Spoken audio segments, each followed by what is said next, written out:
Hi, I'm Corey. Welcome to episode 6 of Flip, Slaps, and Folds.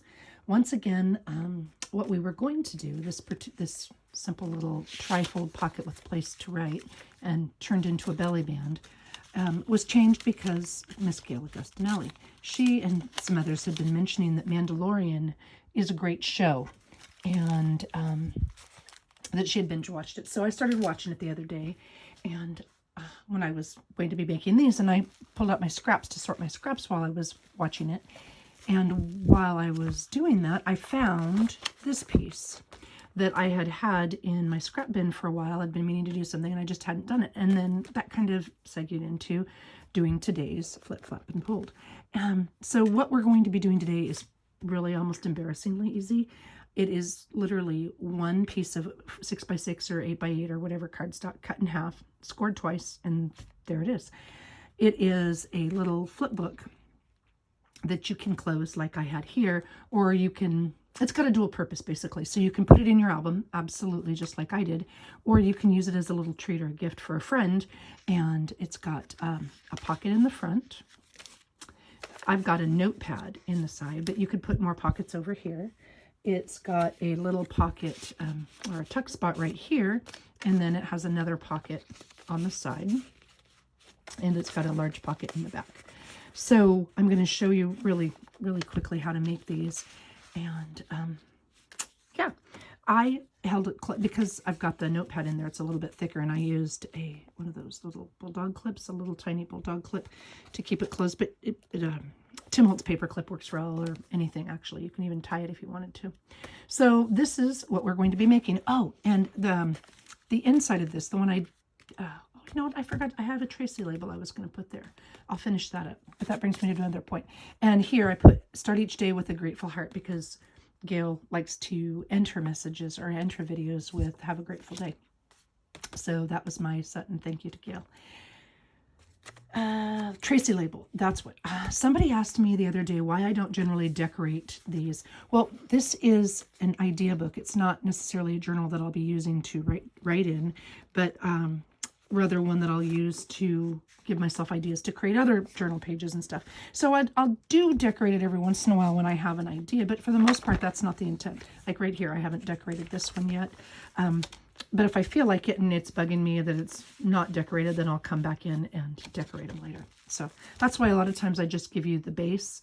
And, you know, there's so many great videos out there on decorating and what to do and what to choose and so on. And the focus here is just creating the pieces. So here is what we're going to make. This is the naked base or the blank base. And I sewed this one and did 2 different colors just so you could really see how simple it is. I like using cardstock for this project simply because it allows you to, you know, keep some of your pretty papers as tags. I mean, some of these papers are so, well, maybe not him, but some of these papers are so pretty that I don't like to cover them up. And just by themselves, they make this incredible tag. Well, when you have a solid cardstock base, I'm sorry about that, I hit the tripod. When you have a solid cardstock base, you can really show off that pretty paper and let it stand out on its own. So I like to use cardstock for this type of a project, but our sample today is going to use more of that pretty pattern paper because I happen to have some scraps. And it's just this simple. Like I said, I stitched it so you could see the outlines and see that you can indeed sew it. And obviously I haven't put anything in here yet. And the way we do that, and you're going to be blown away, but the way we do it is, this was an 8x8 paper. You can use 6x6, you can use 12x12, you can use 7x7, you can use whatever you want. This was a piece of, oh, I'm sorry, I'm standing, so it's kind of, to try to get closer, piece of 8x8 paper, cut in half at 4 inches. So now I have 2 pieces of 4x8 paper. And then I made a score, and you can do, you know, however deep you want your pocket to be. I think this one's 2 or 2 1/4.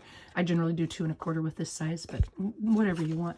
So you score both pieces, you score both pieces at the same spot, and then you make an M. You fold them over so that they're facing each other, and you make an M, just like this. Oh, it's not an M when it's closed, but an M just like this. And then the way you put these together is you take the back and you put it up on over the top. That's it. and it's not as easy to see here, but you're going to glue this down so that you've got your tuck here. You open it up, and then you've got room for pockets, a pocket here or the notepad.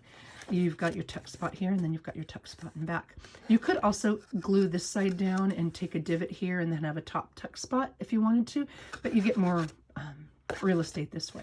So I am going to show you how to make those. And here is the sample. And this is the reason the first video I did took me 12 minutes. I kid you not, for something that should take 2 minutes, but I was talking too much and I was trying to decide, well, which way did I want this paper to go? And that's another thing about using pattern paper. You got to figure out, okay, which is the right way and which looks the best and blah, blah, blah. So I've got an extra one of these now because I talked so much that I had to stop and make myself start again because I'm determined to make this 10 minutes or less. Okay, so this is what we're going to make. And I'll sit down and do it. All right. I did this because the reason I talked so much last time is trying to figure out which paper I wanted where and what I wanted it to look like. So this was my one sheet cut. It was an 8x8, cut it at 4. So I've got 2 pieces at 4x8, and I'm going to score both of them at 2 1/4. Now you can obviously do it the opposite if you wanted to fold the other way, but this is the way I'm working. And so I'm going to score it at 2 1/4. This is the top outside, so this one folds back, okay? So this is the left half of my M. And then this one is the inside top face, okay? And I'm going to score this at 2 1/4. Oops. And fold this here. Okay, I'll put this out of the way.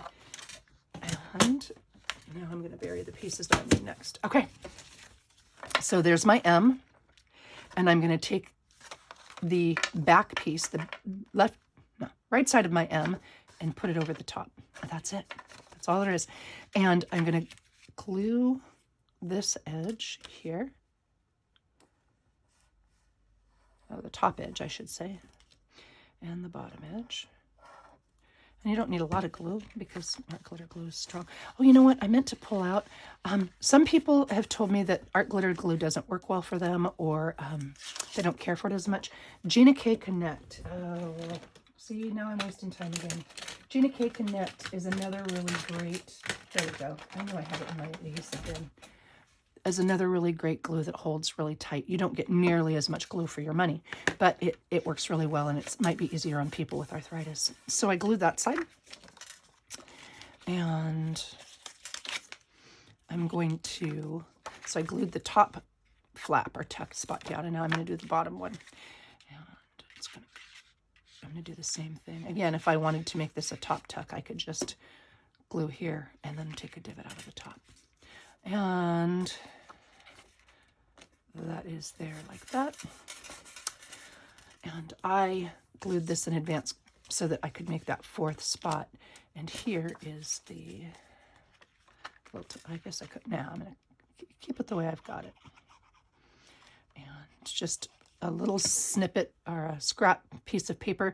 And I rounded the corner just because that makes it look more like a tuck spot to me. But you certainly don't have to. And so that gives me 1, 2, and then when I glue it down, 3, and then 4 different spots. And I did it this way because I really loved that bold yellow paper. I thought it was really pretty, especially with some of those Tim Holtz flowers. And then I just glue the notepad in. When I do notepads like this, I will put a little bit of double-sided adhesive on the back. And I do that just so that the strings hang down. If you like the string loose look, that's great. Or it just helps me to keep the string from coming unraveled. That's the only reason I do it. And I don't put it, I'll fold the page up like this so that I don't go too far into the crease, because I want this to lay relatively flat when it's in my journal. Hold that down and put a stamp pet block on it or something. And there you go. That's it. There's your little project for today. Thank you for watching, and I hope you have a wonderful weekend.